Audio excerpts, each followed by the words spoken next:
They didn't just betray their faith, they hunted the people who trusted them. These are the preachers who used the pulpit as a weapon. Millions trusted them as spiritual leaders, but behind closed doors, they were hiding crimes darker than anyone imagined. Tonight, we expose pastors who used faith as their greatest weapon. Minkow was barely old enough to drive when he began preaching about faith, discipline, and the rewards of hard work. To his congregation, he was a prodigy, the kind of young man people pointed to as proof that spiritual devotion could keep someone on the straight path. But beneath Barry's charismatic smile and carefully rehearsed sermons was a secret. He had discovered that he could use the language of God to cloak the language of fraud. Barry grew up in the suburbs of Los Angeles, in a home where his mother worked long hours at a carpet cleaning company. He spent afternoons as a teenager helping with phone calls, watching technicians carry hoses and scrub stains out of carpets, while customers chatted politely. It was the kind of environment where small businesses survived on reputations, and reputations were built on trust.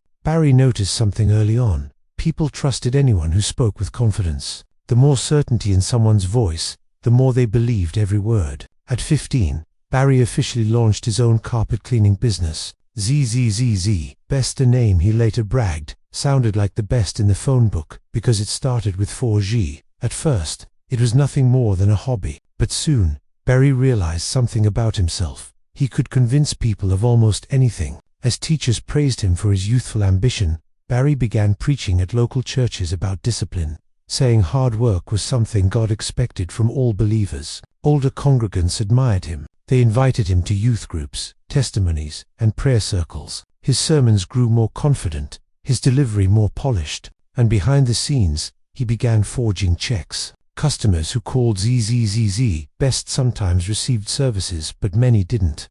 Barry manipulated invoices, wrote imaginary contracts, and created entire projects that never existed. The business became a house built on lies. But every time a neighbor praised him at church, every time a pastor called him an example to the youth, Barry felt untouchable. By the time he turned 18, ZZZZ Best was one of the fastest growing companies in California. Newspapers profiled him as a teenage miracle CEO. Church leaders introduced him at events as God's young entrepreneur. But as the company ballooned, the lies needed to grow with it. Barry fabricated restoration projects after fictitious fires, telling investors that ZZZZ Best had lucrative insurance repair contracts. He forged signatures from insurance companies and even staged fake construction sites to prove his work. With every lie came another Bible verse to justify his ambition. Quietly, Barry began telling employees that hard work wasn't just a business principle, it was a commandment from God. He used faith to inspire loyalty, and it worked. People trusted him the way they trusted their pastors, and Barry, recognizing the power of this dynamic, leaned into it. Sermons and boardroom speeches began to sound identical, but the walls of ZZZZ Best were built on theological wallpaper covering financial rot. As his company gained national attention, Barry began living extravagantly. Luxury cars appeared in his driveway. He bought a massive home, claimed he was a servant of God, blessed for his diligence, and expanded his religious persona to national television. He began appearing on talk shows, weaving God into his business philosophy, preaching that faith and profit walked hand in hand. What his followers didn't know was that he was running one of the biggest Ponzi-like operations in California's history. A handful of suspicious investors started asking questions. Why did they never meet the insurance representatives who supposedly hired ZZZZ Best for multi-million-dollar restoration projects? Why were documents filled with inconsistencies? Why did Barry avoid inspection requests with flimsy excuses? It wasn't long before auditors started digging, and once they did, the carefully built facade collapsed. In 1987, ZZZZ Best imploded. Federal investigators discovered that nearly all the company's major restoration jobs were fake. Barry had used forged documents, non-existent projects, and a revolving door of investor money to support a lavish lifestyle and expand an illusion. The company was worth nothing. Church members, shocked, recalled his sermons about integrity. They had trusted him because he spoke like a pastor, guiding them with parables about honesty, weaving God's name into business decisions. Now, watching him being led away in handcuffs became an unforgettable betrayal. Barry was sentenced to 25 years in federal prison. But prison didn't mark the end of the story, only the end of Act 1. From inside his cell, Barry underwent what he called a true spiritual awakening. He studied theology, contacted ministers, and asked to be mentored. Over time, he became a pastor himself, preaching behind prison walls. When he was released decades later, he appeared on Christian talk shows again, only now as a reformed man. Churches welcomed him, congregations applauded him.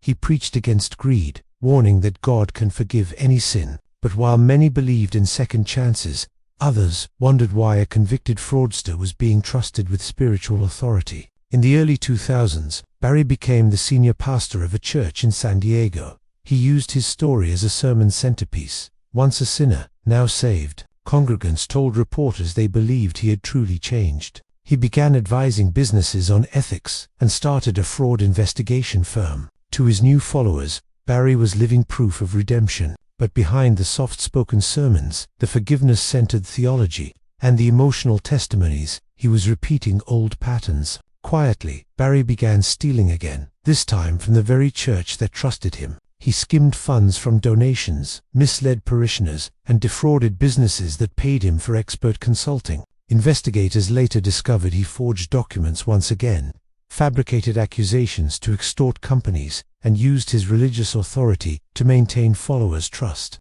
In 2011, Barry Minkow, now a pastor, preacher, and self-proclaimed reformed leader, was arrested again. He pleaded guilty to embezzling more than $3 million. Prosecutors said he used his position as a pastor to steal from elderly members of his congregation, manipulating their faith by presenting himself as a moral leader. One prosecutor described him as a man who weaponized redemption. Barry was sentenced to 5 more years in federal prison. Congregants were devastated. Some said they couldn't understand how someone who spoke so convincingly about God could commit crimes so coldly. Others refused to believe he had reoffended, insisting he was being persecuted. But the truth was undeniable. Barry Minkow had discovered early in life that the language of faith was one of the strongest tools for manipulation. He had mastered it, and used it again. By the time he was finally released in 2019, the name Barry Minkow represented something chilling in the world of faith-based communities. The idea that even those who preach forgiveness can use God's name as a shield for greed. For many, it raised a haunting question, one that lingers long after the headlines fade. When someone claims to have found God, how can you tell whether they seek redemption or opportunity? What part of this case shocked you the most? Let me know in the comments. To thousands of worshippers who filled the massive sanctuary of New Birth Missionary Baptist Church every Sunday morning. Their leader, Eddie Long, was more than a pastor. He was a symbol of spiritual authority, a man who claimed that God rewarded obedient faith with abundance, financial, emotional, and spiritual. And Eddie lived that message louder than anyone. Luxury cars, $3,000 suits, diamond cufflinks, all presented without apology. To Eddie, these weren't signs of greed. They were signs of blessing. But beneath the image of success, beneath the charismatic sermons, the booming choir, and the carefully polished persona, lived a darker reality. One that would eventually tear his empire apart and leave an entire congregation questioning every sermon they had ever believed. Eddie Long didn't begin as a celebrity pastor. He started quietly, with modest crowds and humble sermons. But from the moment he took over leadership at New Birth in the late 1980s, things changed. Membership exploded. From a few hundred members to nearly 25,000, politicians visited, celebrities visited, national faith networks featured him regularly. His message was simple: God rewards those who obey. And Eddie positioned himself as the living proof of that reward. But success came with scrutiny, and Eddie grew more controlling over his public image. Former staff members later said he ran the church like a corporation, and he stood at the center of every decision. Still, to his followers, he was the man who prayed with presidents, spoke with authority, and delivered fiery sermons that left people in tears. No one imagined what would happen next. In the early 2000s, Eddie began surrounding himself with a group of teenage boys, young, impressionable, often from unstable homes. He called them spiritual sons. He bought them expensive gifts, cars, clothes, jewelry, even luxurious trips. Some church members raised questions. Why so much attention? Why only boys? Why the secrecy? But Eddie's charisma and power made questions feel dangerous. Staff members who pushed too far found themselves suddenly reassigned or unemployed. The whispers grew louder, but no one dared speak publicly. Not yet. In 2010, 4 young men stepped forward, and the world changed overnight. They accused Eddie Long of using his spiritual authority to coerce them into sexual relationships while they were teenagers. The lawsuits were explosive, detailed, chilling. The plaintiff's attorney described evidence of explicit messages, late-night hotel stays, gifts exchanged for silence, trips paid for with church funds. Eddie Long, the man who built an empire preaching purity, was accused of betraying the very youth he claimed to mentor. The story dominated national headlines. Satellite trucks surrounded the church. Members were torn between loyalty and horror. Eddie denied everything, famously declaring, "I am not a perfect man, but I am not the man being portrayed in these allegations." But he never stood trial. Instead, he settled privately with all 4 young men. The amount was never publicly confirmed, but reports estimated the settlement reached into the millions. To many, the settlement felt like confirmation. To others, it felt like betrayal. The aftermath was devastating. Families who had worshipped together for decades suddenly found themselves divided. Some said Eddie was being targeted for his influence. Others felt they had been spiritually manipulated by a man living a double life. Attendance at New Birth dropped sharply. Media networks, once eager for Eddie's sermons, now turned away. His reputation, once seemingly untouchable, was in ruins. Yet even then, many supporters refused to leave him. That loyalty raised difficult questions. How deeply can a spiritual leader embed themselves into people's lives? And what happens when that trust breaks? In 2016, Eddie appeared on stage looking shockingly thin. The once imposing figure had wasted away. He claimed he was on a vegan health journey, but within months, the truth emerged. He was suffering from an aggressive form of cancer. Congregants watched their pastor decline rapidly. As he weakened physically, questions about accountability, responsibility, and truth resurfaced among former members and critics. In January 2017, Eddie Long died at the age of 63. The megachurch he left behind remained divided, its legacy forever shaped by both its explosive rise and its catastrophic fall. Eddie Long's story echoes a painful truth about power within religious institutions. When spiritual authority is combined with adoration, wealth, and unchecked influence, the line between guidance and control becomes dangerously thin. Eddie preached blessings, but some now wonder whether he used God's name as a shield for desires he kept hidden. His life leaves behind a question that lingers long after the final sermon. How do you protect faith from the people who claim to lead it? What part of this case shocked you the most? Let me know in the comments. To millions of Americans in the 1970s and 80s, Jim Bakker was the warm, friendly face of Christian television, a man who laughed easily, cried openly, and spoke about God with the charm of a seasoned performer. His empire, the PTL Club, was one of the largest religious broadcast networks in the world, and at the heart of its success was a promise. If you helped fund the ministry, God would bless you financially in return. But behind the television smiles, the upbeat choir music, and the tear-filled testimonies, Jim Bakker was constructing something unprecedented, a religious empire built on money, manipulation, and the unwavering trust of his followers. And like all empires built on deception, it would eventually crumble. Jim Bakker began as a traveling preacher with his wife, Tammy Faye Bakker. They were charismatic, entertaining, and unusually emotional for Christian broadcasts of their time. Tammy sang with extravagant makeup and tear-streaked cheeks. Jim preached about hope, prosperity, and the love of God. Viewers didn't see them as distant religious authorities, they saw them as family. As the PTL Club grew, donations flooded in. People sent checks, jewelry, family heirlooms, anything they believed could support God's work. Jim encouraged this generosity constantly, telling viewers that planting seeds into the ministry would lead to miracles in their own lives. And for many poor or struggling families, that promise felt like oxygen. The Bakkers lived extravagantly. Mansions, luxury cars, fine clothes, all funded by donations from people who often had very little. But Jim insisted none of it was greed. He said blessings were proof of God's favor, and the more he preached it, the more people believed it. Then came the project that would become the center of his downfall. Heritage USA. The idea was massive. A $200 million Christian theme park, complete with a hotel, cable television studios, and a Holy Land replica. Jim said it would be a place where families could find joy free from sin, and he encouraged viewers to donate to help build it.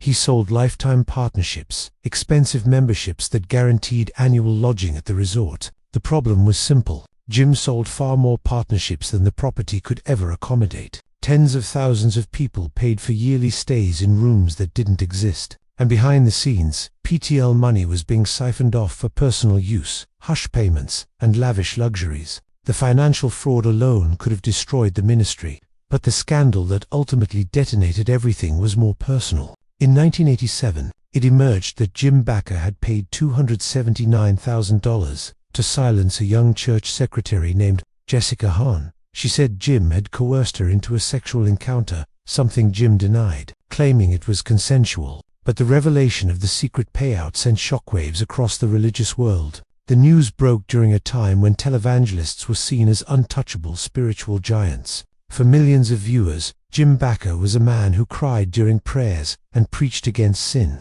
Now he was being accused of sexual misconduct and covering it up with donor funds. As investigations began, the financial fraud surrounding Heritage USA unraveled rapidly. Federal auditors discovered that PTL leaders had diverted millions of dollars for personal use. One investigator later described the ministry as a corporation disguised as a church, with no internal controls and unlimited money. Supporters watched in disbelief as footage aired of Jim and Tammy living in gold-plated luxury, while elderly donors wept about giving away retirement savings to support the ministry. In 1988, Jim Bakker was arrested. He was charged with 24 counts of fraud, conspiracy, and mail fraud. Prosecutors said he had swindled followers out of more than $150 million. One government witness said the Bakkers treated donations like personal piggy banks. During the trial, the prosecution presented evidence of fabricated financial reports, false promises to donors, and lavish spending sprees that included gold-plated bathroom fixtures, expensive clothing, and private jets, all justified to donors as ministry needs. Jim Bakker wept on the stand. He said he never meant to deceive anyone, but the jury didn't believe him. He was convicted and sentenced to 45 years in federal prison. The PTL empire collapsed overnight. Heritage USA shut down. Thousands of believers felt abandoned and betrayed. Some said it was the greatest spiritual wound they had ever experienced, not because Jim sinned, but because he had done it while claiming to represent God. Tammy Faye filed for divorce. The IRS pursued years of unpaid taxes, and Jim, once one of the most powerful pastors in America, sat alone in a prison cell. But even then, the story didn't end. After serving 5 years, Jim Bakker was released early. Many expected him to disappear from public life, but he re-emerged quietly at first. Then, with growing boldness, he wrote a book claiming that God had forgiven him. Churches invited him to speak. Gradually, he rebuilt an audience. By the 2000s, he launched a new ministry, this time focused on apocalyptic prophecy. Instead of selling hotel memberships, he began selling survival buckets, end-times gear, and miracle cures, including products that later resulted in federal warnings and lawsuits. Critics said it was the same pattern repeating: fear, urgency, and profit, all in God's name. Supporters insisted he was a redeemed man. But for many who remembered the PTL collapse, the most haunting question was simple: how many times can a spiritual leader betray the trust of believers and still find people willing to follow? Jim Bakker's story remains one of the most devastating examples of how religious authority, unchecked and unaccountable, can turn faith into a marketplace and devotion into currency. It leaves behind a chilling reflection: when a pastor becomes a brand and God becomes a product, who pays the price? What part of this case shocked you the most? Let me know in the comments.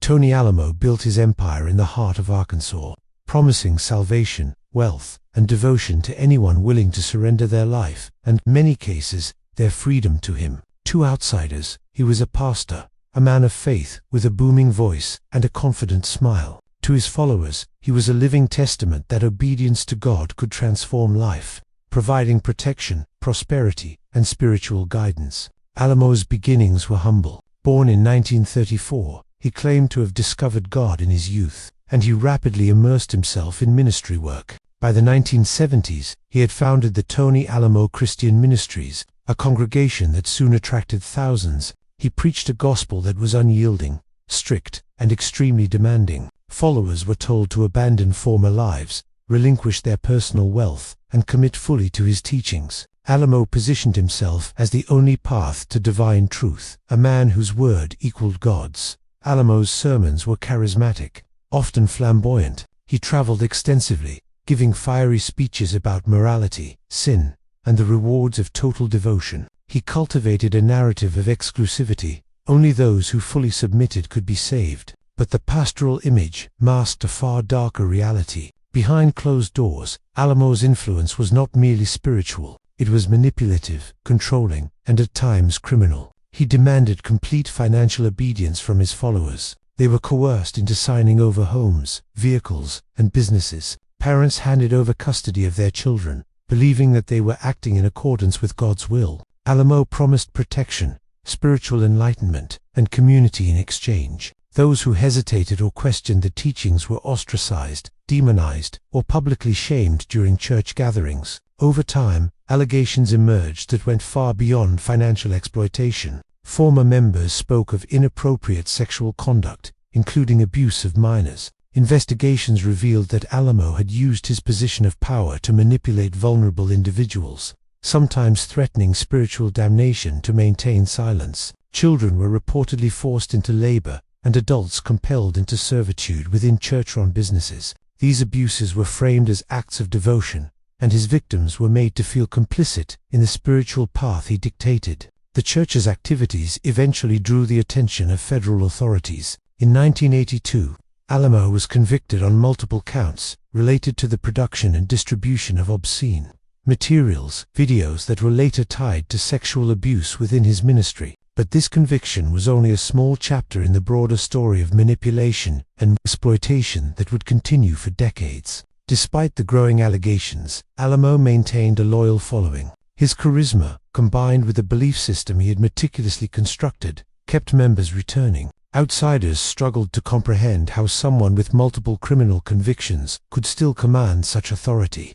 But within the insular world of his ministry, the lines between obedience, devotion, and fear were blurred. In the 2000s, investigations intensified. Former members came forward with detailed accounts of sexual abuse, financial exploitation, and psychological coercion. In 2009, federal authorities arrested Tony Alamo for transporting minors across state lines for sexual activity. Evidence showed that he had maintained systemic abuse over many years, leveraging his role as a pastor to manipulate, intimidate, and exploit. The trial revealed shocking details. Witnesses described the intricate web of control Alamo had built, how he monitored communication, isolated families, and created an environment in which questioning him was equated with rejecting God. Financial records illustrated the diversion of millions of dollars in donations for personal luxury, including cars, houses, and other assets, all while followers lived in poverty or were forced to give everything they owned to him.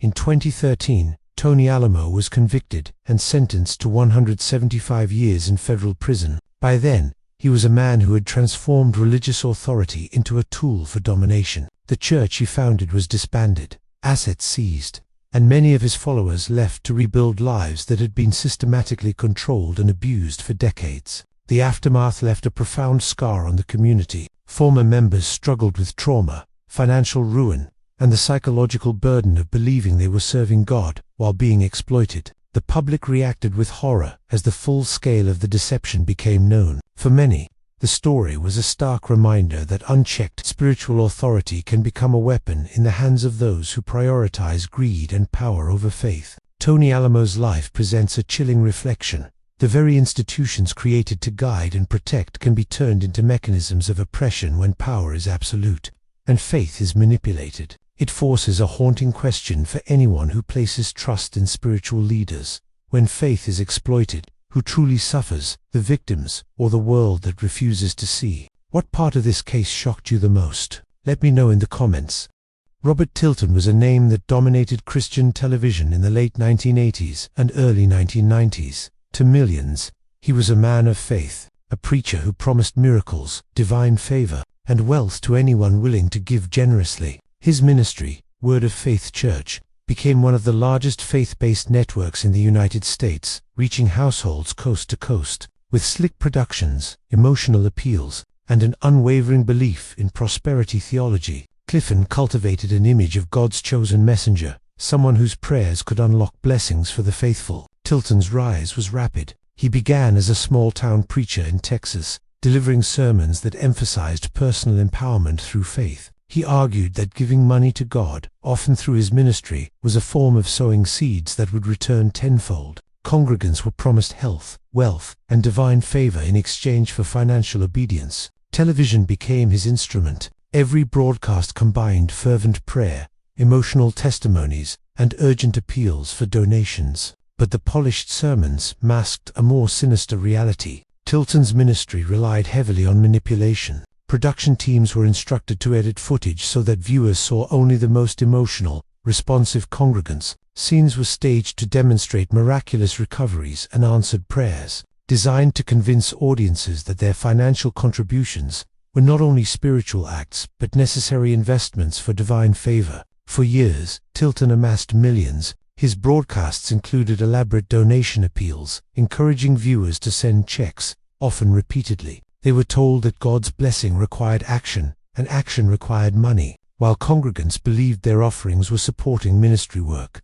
Much of the funds were diverted for Tilton's personal lifestyle: luxury cars, real estate, designer clothing, and lavish vacations. Investigative journalists began to notice inconsistencies. Hidden camera footage revealed that many miraculous healings were staged, and letters from viewers requesting help were ignored. The deception grew harder to conceal. In 1991, ABC's Primetime Live aired a groundbreaking expose that shocked the nation. Hidden cameras captured Tilton's staff, tossing prayer request letters into a trash bin while urging viewers on camera to keep sending money. The program presented compelling evidence that the prosperity promises broadcast to millions were being manipulated to maintain revenue streams. Public reaction was immediate and intense. Tilton's ministry faced accusations of fraud, exploitation, and misrepresentation. Lawmakers questioned whether the practices violated federal and state regulations. Donors felt betrayed. Many had given life savings, believing their faith was the currency for miracles.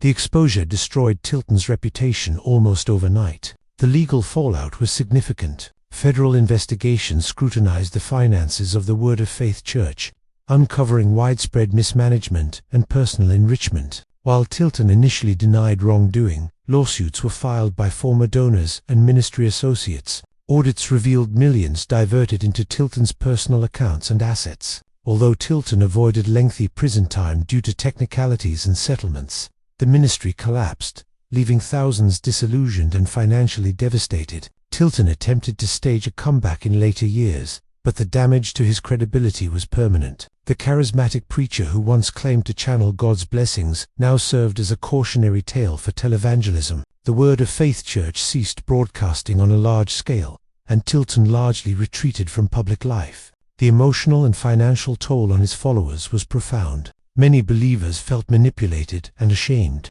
struggling with both financial loss and the spiritual betrayal of trusting someone who had claimed divine authority. Others questioned the broader televangelist system, recognizing that charisma and faith could be weaponized when accountability was absent. Robert Tilton's story underscores a chilling truth about the intersection of faith and power. When religious authority is commodified, it can exploit devotion, wealth, and trust. The allure of miracles and prosperity can blind entire communities to deception, and the most devastating betrayals often come wrapped in piety and promise. It leaves behind a haunting question for anyone who places faith in a charismatic leader. How can believers discern between genuine spiritual guidance and the manipulation of their trust and resources in the name of God? What part of this case shocked you the most? Let me know in the comments. Marcial Degolado was once celebrated as one of the most influential figures in the Catholic Church in the 20th century. Founder of the Legion of Christ, he was praised for revitalizing Catholic education,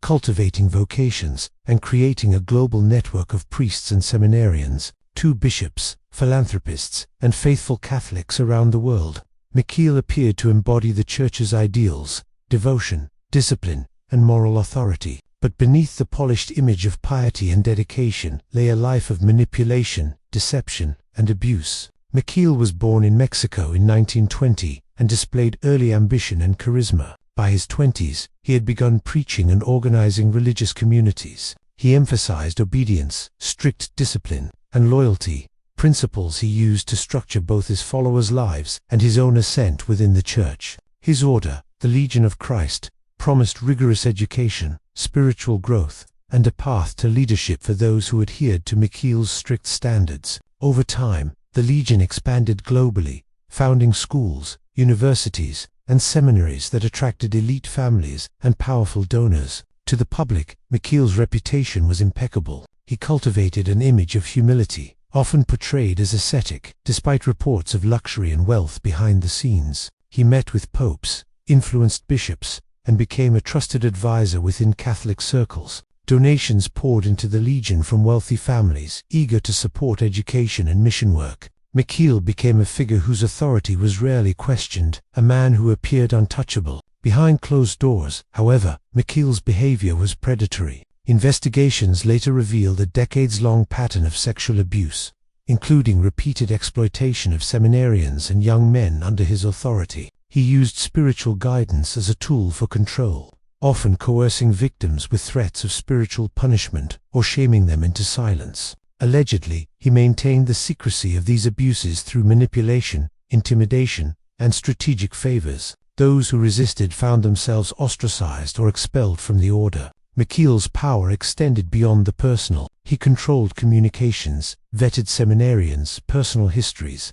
and strategically placed allies in positions of influence within the church hierarchy. This allowed him to cultivate a culture of loyalty and silence. Allegations were dismissed, whistleblowers marginalized, and criticism of the order was framed as attacks on the church itself. His charisma and strategic brilliance created an environment in which even obvious red flags were rationalized or ignored. Reports suggest that some church authorities suspected misconduct but failed to act, either out of fear of scandal or reverence for his influence. By the 1990s, allegations had grown to include financial improprieties, drug use, and further claims of abuse. Yet, Maciel continued to present himself publicly as a model of virtue, using media, philanthropic work, and appearances to reinforce his untouchable image. In 2006, after decades of allegations and investigations, the Vatican conducted a formal inquiry into Maciel's conduct. The findings were damning. He had maintained a double life, committing sexual abuse, fathering children, and exploiting positions of authority, while continuing to appear as a model priest. The church publicly censured him and removed him from active ministry, though critics argued the penalty was far too lenient given the scale of abuse. Maciel died in 2008, leaving behind a mixed legacy, thousands of loyal followers, a global network of institutions, and countless victims traumatized by decades of exploitation. The order he founded remains influential, though it has undertaken reforms under Vatican supervision. Survivors continue to speak out, detailing the psychological and spiritual damage inflicted by a man who cloaked his predation in faith. The scandal prompted worldwide debate on accountability in religious institutions. It exposed systemic failures in oversight, showing how charisma, hierarchy, and loyalty can shield abusers from scrutiny for decades. Families who entrusted their sons to the Legion of Christ were left reeling,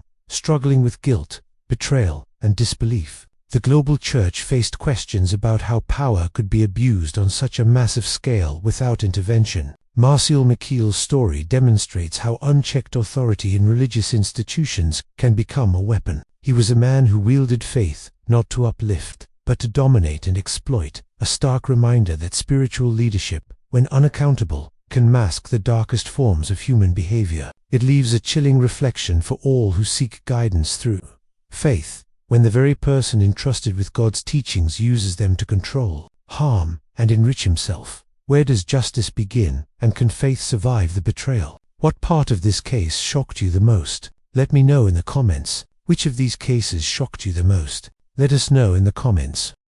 Peter Popoff was a man whose name became synonymous with televised miracles, divine healing, and, ultimately, deception. To millions of Americans in the 1980s, he appeared on television with a booming voice, a radiant smile, and a promise: God could heal anyone, remove curses, and provide material blessings, all through the power of faith and generous donations to his ministry. His empire, Peter Popoff Ministries, drew massive crowds, raised millions, and captivated believers desperate for hope. Born in West Germany in 1946, Popov immigrated to the United States as a child. He displayed early aptitude for public speaking and a natural charm that made him captivating in front of audiences. By his early 20s, he was preaching regularly in small churches and revival meetings, demonstrating a mix of spiritual fervor and a remarkable ability to connect with congregants on a personal level. It was this ability, the capacity to seem intimately aware of a stranger's private struggles, that would define both his appeal and his later infamy. Popov's rise to fame coincided with the growth of religious television. Networks seeking dramatic emotional content found in him a perfect partner. His shows featured tearful testimonies, music, and the promise that miracles were just a donation away. He would ask viewers to send money, offering in return the hope of God's intervention in health, finances, and personal relationships. The message was simple but irresistible. Faith plus action through financial support equals divine reward. Popov's appeal was enhanced by an eerie seeming omniscience. He would call out names, illnesses, and personal details in his televised sermons, convincing audiences that God had revealed their struggles to him directly. People came forward, awed and grateful, believing in his supernatural insight. But behind the scenes, investigators later revealed a dark secret.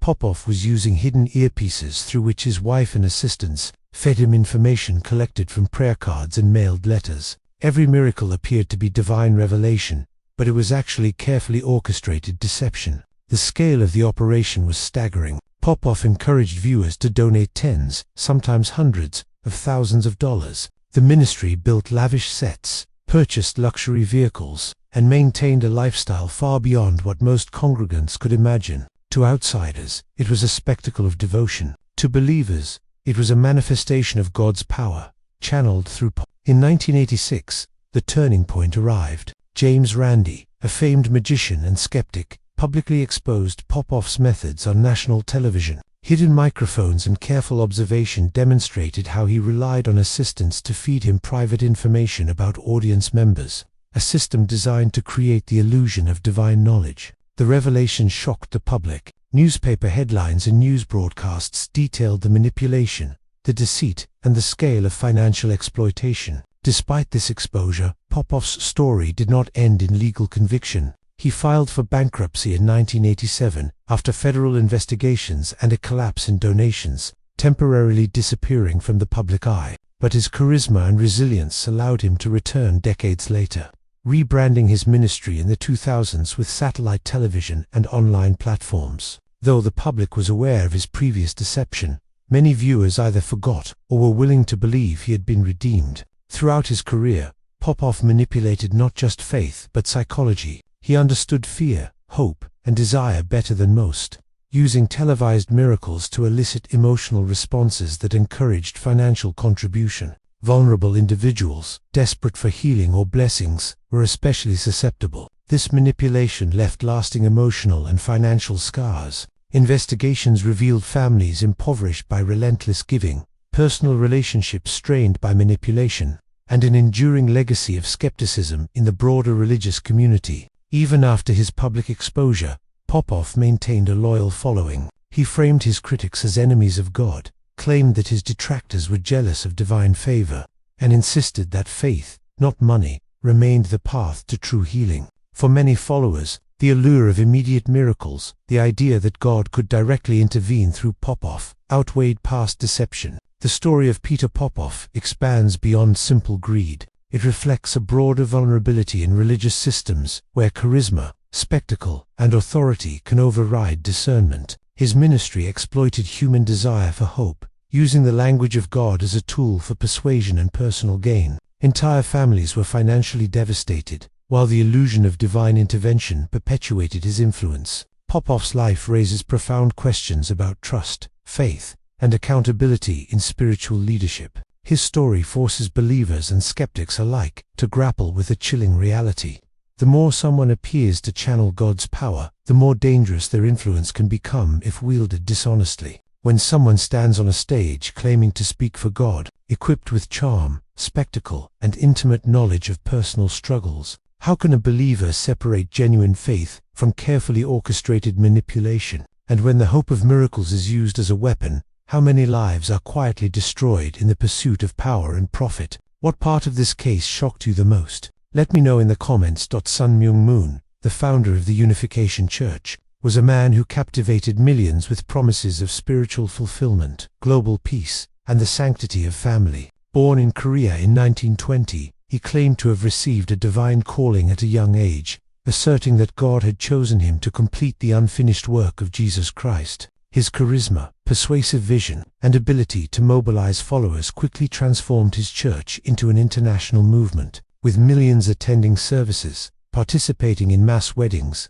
and dedicating their lives to his teachings. To outsiders, Moon appeared as a deeply spiritual leader devoted to world peace, family values, and religious reconciliation. Media outlets often highlighted the dramatic spectacle of mass weddings, philanthropic projects, and international advocacy. But beneath the elaborate ceremonies and public benevolence was a pattern of manipulation, exploitation, and, in many cases, criminal behavior. Moon demanded absolute loyalty from his followers, insisting that they dedicate their lives, finances, and sometimes their personal freedoms to the church. Members were encouraged to donate large sums, work long hours for church enterprises, and participate in extensive fundraising campaigns. Those who questioned his authority or tried to assert independence were often ostracized, criticized publicly, or subjected to intense psychological pressure. Within the organization, dissent was equated with sin, creating an environment in which obedience and fear became indistinguishable. Over time, allegations surfaced about Moon's misuse of church funds, coercive practices, and personal indulgence. Investigators revealed that large amounts of money donated by followers were diverted to personal accounts, lavish residences, and expansive church enterprises under Moon's direct control. The spectacle of Moon's wealth, private jets, luxury homes, and opulent events contrasted sharply with the expectation of humility he demanded from followers, many of whom lived in modest conditions and devoted themselves tirelessly to his vision. Moon's control extended to personal relationships. Reports emerged that followers were pressured into arranged marriages, often with little genuine consent, under the pretense of holy unions guided by divine will. Some families were torn apart, and individuals were compelled to suppress personal desires, independence, and dissent. Psychological manipulation was central. Followers were trained to believe that their happiness, salvation, and purpose depended entirely on compliance with Moon's directives. The controversy surrounding Moon reached legal and public scrutiny in the United States in the 1980s. In 1982, federal prosecutors charged Moon with tax evasion, accusing him of concealing millions in income from church operations. The case culminated in a 1984 conviction, and Moon served 13 months in federal prison. Despite the legal consequences, his influence remained largely intact. Followers celebrated his release as a spiritual triumph, and Moon returned to his global ministry with renewed vigor, portraying himself as a man persecuted for his faith. Beyond legal issues, Moon's empire faced moral and social criticism. Former members recounted experiences of psychological coercion, forced labor, and financial exploitation. Critics highlighted the degree to which spiritual authority was leveraged to enforce obedience, suppress questioning, and extract wealth. The church's corporate structures, educational institutions, and media enterprises reinforced Moon's power, leaving followers with little opportunity for independent thought or verification. Moon's legacy is complex. On one hand, he created a worldwide religious movement, built schools, promoted interfaith dialogue, and orchestrated symbolic events advocating for peace. On the other, his life illustrates the dangers of absolute spiritual authority, unchecked charisma, and the weaponization of faith for personal and organizational gain. Thousands of families were affected, and the psychological, financial, and emotional impact on individuals remains a cautionary tale about the seduction of power under the guise of holiness. Even decades later, Moon's teachings and organizational structures persist, demonstrating the enduring nature of influence built on spiritual devotion and personal obedience. The story of Myung Moon reminds us that when authority is cloaked in divine purpose, it can justify behavior that would otherwise be seen as exploitation, manipulation, or abuse. When faith is intertwined with power, wealth, and absolute obedience, the line between guidance and control becomes perilously thin. Sun Myung Moon's life forces believers and outsiders alike to confront a haunting truth.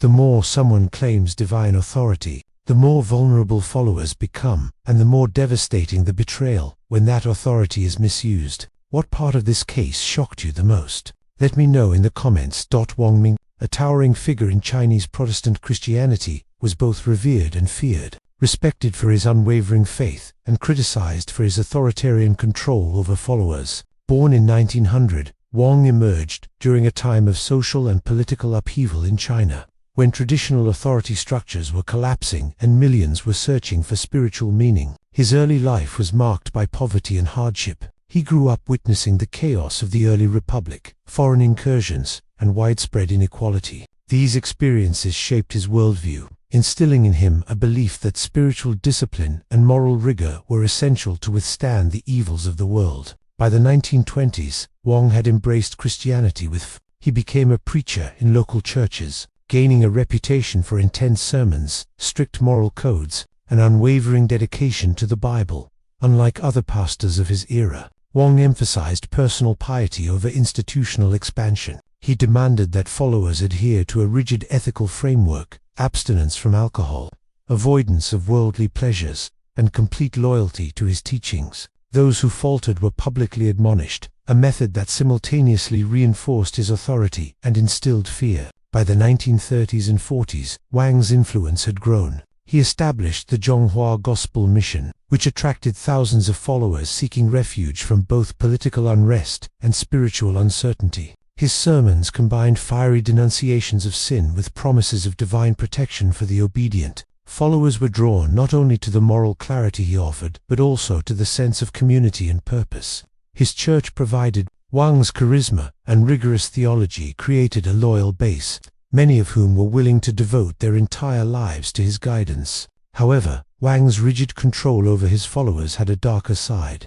He demanded absolute obedience in all matters, spiritual, financial, and personal. Congregants were expected to tithe far beyond their means, contribute labor to church projects, and consult Wang on major life decisions. In private, some followers reported instances of coercion and psychological manipulation, including public shaming for disobedience and intense scrutiny of personal behaviors. Marriages were influenced, careers redirected, and family conflicts resolved according to Wang's interpretation of divine will. The church functioned not just as a religious institution, but as an apparatus of control, with Wang at the center. The 1950s brought additional challenges. China's political climate had shifted dramatically with the establishment of the People's Republic under Mao Zedong. Religious practices were increasingly monitored, and leaders who resisted state control faced imprisonment or worse. Wang refused to align his ministry with government-sanctioned religious institutions, insisting that loyalty to God superseded loyalty to the state. His defiance attracted attention from authorities and placed him in direct conflict with the Communist Party.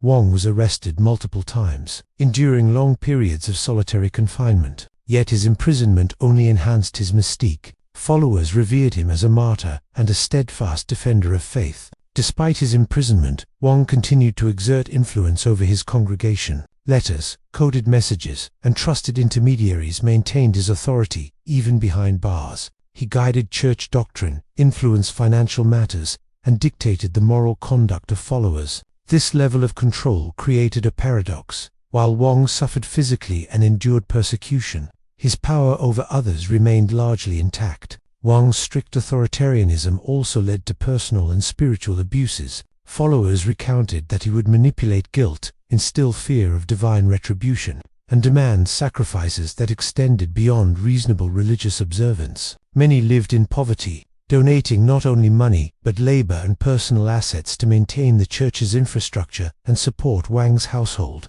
His teachings framed personal sacrifice as a path to holiness, but critics argued that the line between devotion and exploitation was frequently crossed. The 1960s and 70s were turbulent. Wang faced repeated arrests during anti-religious campaigns, including the Cultural Revolution, where religious leaders were systematically targeted. He endured brutal interrogation, solitary confinement, and the constant threat of death. Yet Wang's network remained resilient. Followers continued secret meetings, underground Bible studies, and clandestine support for their pastor. The loyalty he had cultivated over decades demonstrated the enduring power of his charisma and authority, even in the face of extreme adversity. After his release in the 1980s, Wang's influence persisted, though it had evolved. The church operated quietly, away from state scrutiny, with Wang guiding doctrine and governance from relative obscurity. Some critics argue that this period cemented the systemic exploitation of followers.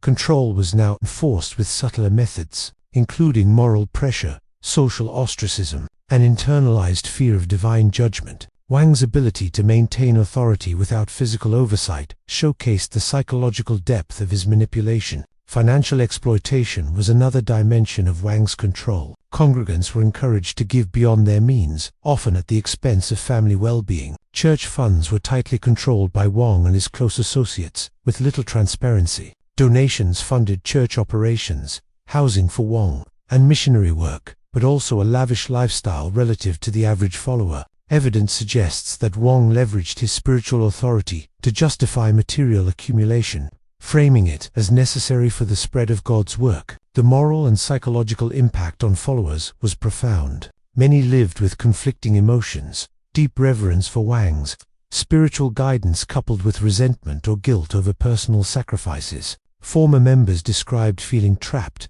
fearing social and spiritual repercussions if they questioned his authority. Others reported lifelong struggles reconciling their devotion with the realization that Wang had exercised manipulative control under the guise of spiritual leadership. Wang's death in 1991 marked the end of an era, but his legacy endured. The church continued under successors, maintaining doctrines and organizational structures established by Wang.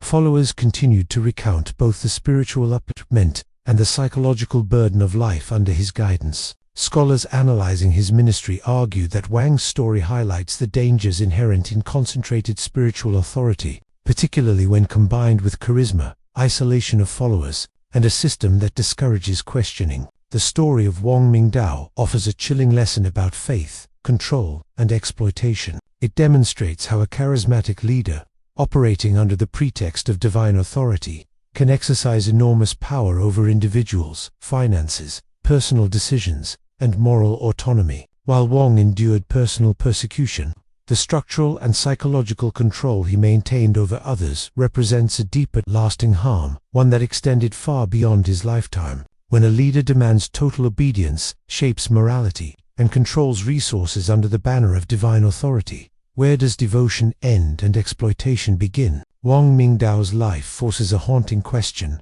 How many lives can faith touch before it becomes a tool of manipulation? And how many followers suffer silently while the world praises the veneer of piety? What part of this case shocked you the most? Let me know in the comments. Kenneth Copeland is a name that has long been associated with prosperity theology, televangelism, and enormous influence in American evangelical circles. Born in 1936 in Lubbock, Texas, Copeland emerged as a charismatic preacher whose dynamic sermons promised not just spiritual salvation but financial prosperity, physical health, and worldly success for those who demonstrated faith through obedience and financial giving. To his followers, Copeland was a conduit for God's blessings, a man whose words and prayers could open doors to abundance and protection. To critics, he was a master of persuasion, exploiting devotion for wealth, influence, and personal comfort. Copeland's ministry, Kenneth Copeland Ministries, grew rapidly in the late 1960s and 70s, coinciding with the expansion of religious broadcasting. His shows were characterized by high-energy presentations, testimonials of miracles, and frequent appeals for donations. He presented an interpretation of Christianity where faith was directly linked to material reward. Those who sowed financial seeds into his ministry would receive multiplied blessings in return. This message resonated deeply in communities seeking hope, security, and tangible proof of divine favor. Financially, Copeland's empire became staggering. Donations poured in from tens of thousands of followers who believed in the promise of God's return. His ministry purchased jets, luxury homes, and expansive properties, all justified under the guise of spreading God's word. Critics, journalists, and watchdog organizations pointed to the incongruity between Copeland's wealth and the average income of his highlighting the ethical concerns inherent in prosperity theology. Luxury, which many saw as a sign of divine blessing, was in reality fueled by the contributions of vulnerable believers. Allegations against Copeland were multifaceted. Investigations revealed that he had used church funds to acquire personal property, including multi-million-dollar aircraft for travel and private estates, while encouraging followers to give sacrifices. The ministry frequently framed donations as necessary for spiritual growth, divine protection, and miracle manifestation. Supporters often reported feeling spiritual pressure, guilt, or fear of misfortune if they withheld contributions. These tactics created a cycle of giving that disproportionately benefited Copeland, while maintaining an aura of sanctity and divine approval. Copeland's influence extended beyond finances. He used his platform to promote political ideas, often aligning with conservative causes, thereby intertwining faith and politics in ways that strengthened his public authority. His followers were encouraged to view his guidance as both spiritually and morally infallible. Questioning Copeland's teachings was frequently equated with questioning God himself, reinforcing obedience and limiting critical inquiry. Despite criticism, Copeland skillfully managed public perception. He appeared on television, in publications, and at live events as a man of God, emphasizing humility, spiritual warfare, and the transformative power of faith. The juxtaposition of his preaching on humility and the visible displays of wealth created cognitive dissonance for followers, who rationalized the disparity as evidence of divine blessing or the unique role of a prophet. Copeland's ministry also faced scrutiny from federal regulators. In the 1990s and 2000s, the Internal Revenue Service investigated his use of donations, particularly in relation to private jets and other high-cost expenditures. While he maintained legal compliance and avoided criminal conviction, the investigations underscored ethical questions surrounding transparency, accountability, and exploitation of religious trust. Advocacy groups criticized the opaqueness of the ministry's financial practices, arguing that large sums from low-income believers were effectively transferred to enrich the pastor and his immediate network. Critics also pointed to psychological manipulation within Copeland's ministry. Followers were repeatedly exposed to messaging that linked personal hardship, illness, or financial difficulty to a lack of faith or insufficient giving. This created an environment where believers internalized blame for circumstances beyond their control, reinforcing dependence on Copeland's guidance and, by extension, financial contributions. The church's educational programs, conventions, and media productions often amplified these dynamics, ensuring a steady reinforcement of authority and influence. Throughout decades of preaching, Copeland cultivated loyalty not merely through charisma, but through a meticulously constructed system of spiritual and psychological reinforcement. Testimonials, staged events, and promises of miracles created an emotional resonance that often overrode critical thinking. The more followers invested financially, emotionally, and socially, the harder it became to disengage, even in the face of ethical or moral concerns. The consequences of this manipulation were profound. Families reported financial hardship, personal debt, and social isolation, believing their sacrifices were acts of devotion necessary to receive God's favor. Others experienced spiritual disillusionment upon realizing the disparity between Copeland's opulent lifestyle and the promises of sacrifice and reward he preached. In many cases, the harm was both material and emotional,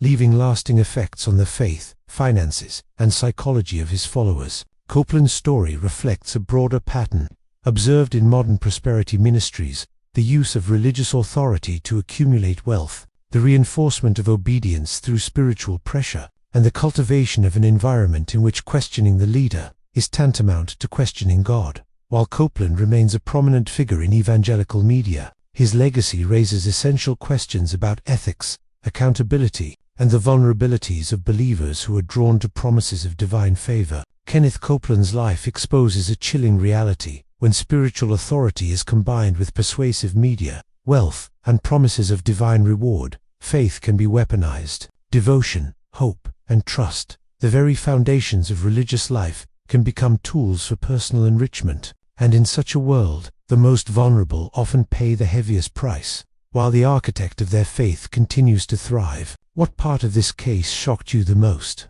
Let me know in the comments. For more real-life crime stories, subscribe and stay tuned for the next deep dive.